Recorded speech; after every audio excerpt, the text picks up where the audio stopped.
The reverse bucket list is something I do. Oh boy, do I ever do it. And it took me too long to figure this one out.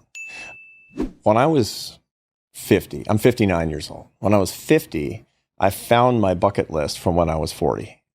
You know, it was a classic thing. And on my birthday, I would make a list of my desires, my ambitions, and I would imagine myself, visualize myself consuming or experiencing these things, and it would fire me up and make me, well, kind of feel like a loser, quite frankly, because it was lowering my sense of satisfaction. I subsequently found out, and I looked at that list from when I was 40, and I checked everything off that list, and I was less happy. Oh, no. At 50 than I was at 40. I'm a social scientist, so I thought to myself, obviously, I'm doing something wrong. What am I doing wrong?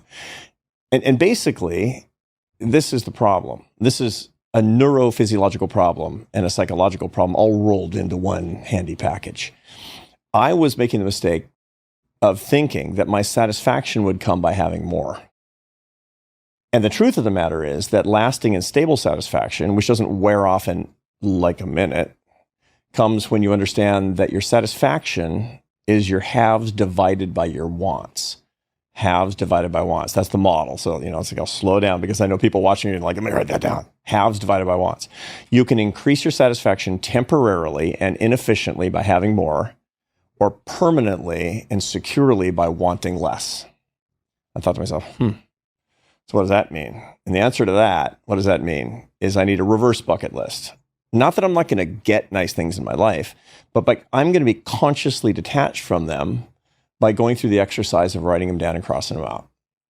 So on my birthday now, my 59th birthday, a couple of months ago, I wrote down all my ridiculous ambitions and desires of money or whatever, power, ambition, admiration, all these things that I want from other people that we all want because we're human and Mother Nature wires us to accumulate the rewards that'll help us survive and pass on our genes. I got it. I know how evolutionary psychology works. And I know that these things are going to occur to me as natural goals, but I do not want to be owned by them. I want to manage them. I don't want them to be like phantasms in my limbic system managing me. I want to move the experience of these ambitions to my prefrontal cortex, which is my executive manager, the bumper of tissue right behind my forehead.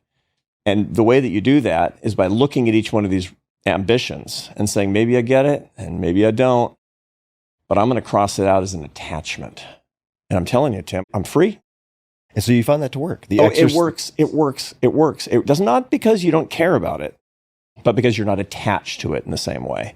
You've made the decision to have it not be a rootless desire, a ghost in your head. You've made it into something that you will consciously manage by literally experiencing that ambition in a different part of your brain.